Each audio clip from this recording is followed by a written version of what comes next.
Hello from the ABA Midyear Meeting 2019 in Las Vegas, Nevada. I'm Laurence Colletti. Oh, and I'm Nannette Baker. And I'm Tim Brooks. And we're on the road with Legal Talk Network.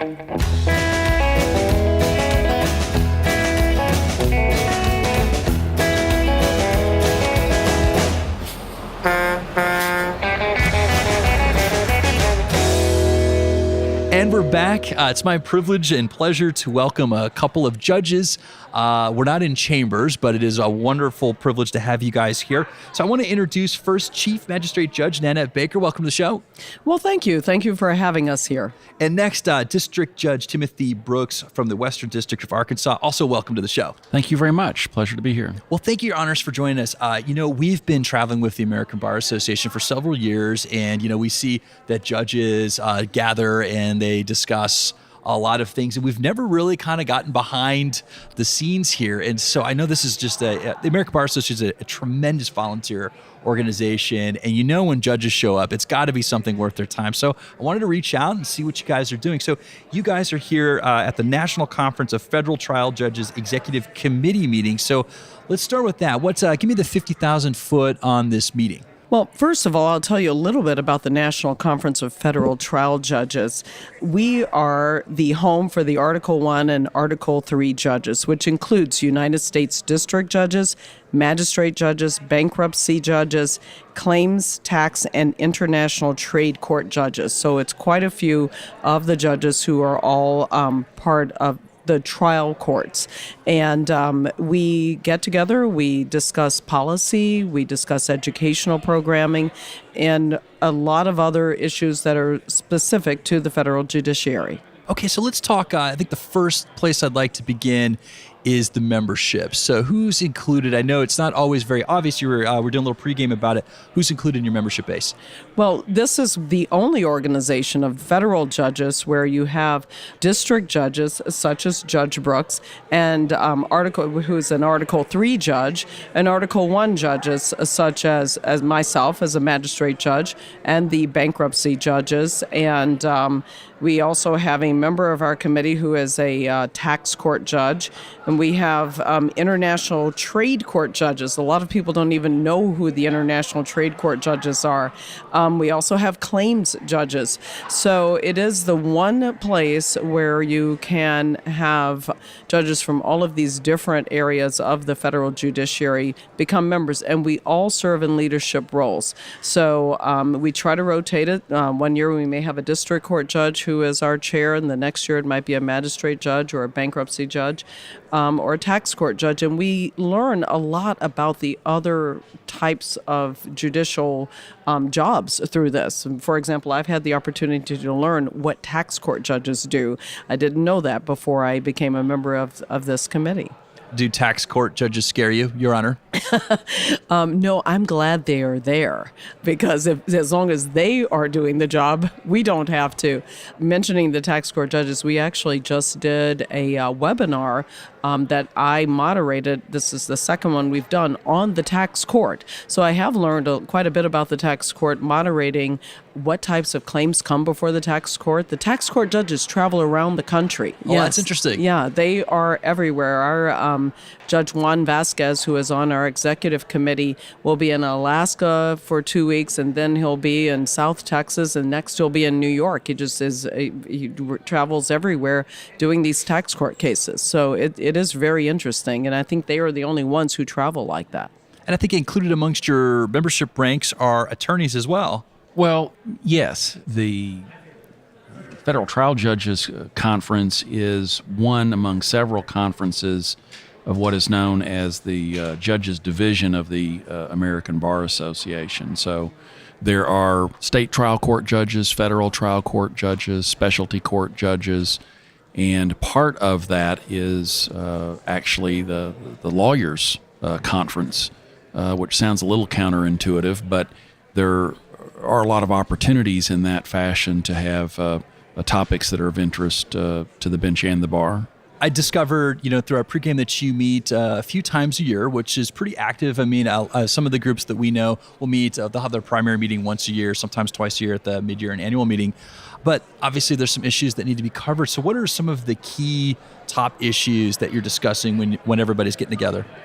Well, we will have a business meeting. We'll discuss old business and move on to new business, and it's some of the work of the conference evolves over a period of time, and so we might be working on educational programming. Typically, the Judges Division will put on a program at both the annual and the mid-year Bar Association meeting. We might talk about some webinars that we put on, and those can be found on the ABA's website and actually purchased, and practicing lawyers can participate in those live or download them. And there may be other things that we need to talk about having to do with ABA policy and the issues and resolutions that are being discussed and debated by the House of Delegates. Recently, 2 years ago, I believe it was 2 years ago when I was chair of the conference, one of the things that we did was we got a resolution passed promoting diversity in the judiciary.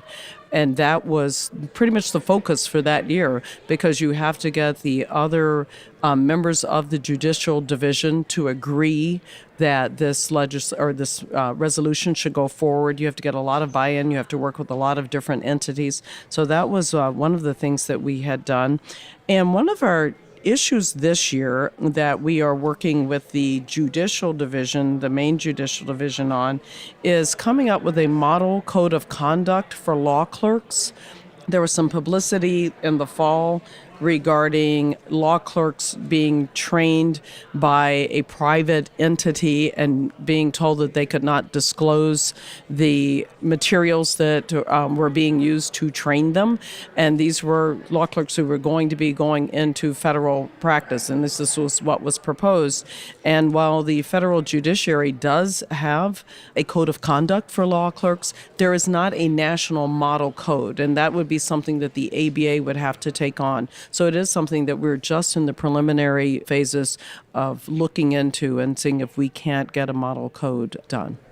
Tell me about the civility and litigation program that you're offering. Well, this is a work in progress. It is a program that has just recently been approved and will be on the agenda for the annual ABA meeting in San Francisco later this summer.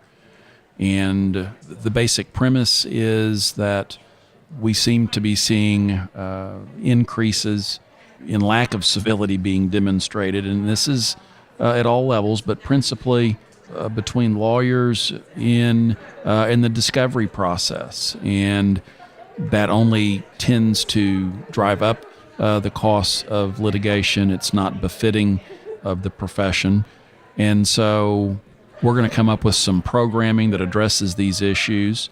It will get into civility in the courtroom as well, and that's a two-way street. Judges can't expect to be respected unless they respect everyone that comes before them. So this again is an opportunity where it's a bench and bar opportunity to look at that issue from all perspectives. And Judge Baker, we're getting close to the end of our time. And my second last question, I want to ask you about a project that's important to you, the Judges Journal magazine.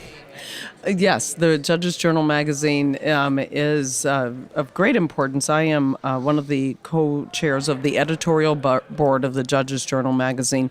This is a magazine that goes out quarterly to all of the members of the judicial division. It's one of the benefits of membership in the judicial division.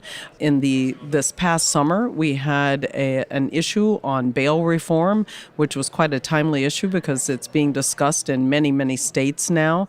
And this fall, we had an issue on sexual harassment in the courts and different methods that are being implemented to deal with the issues of sexual harassment and education and that sort of thing.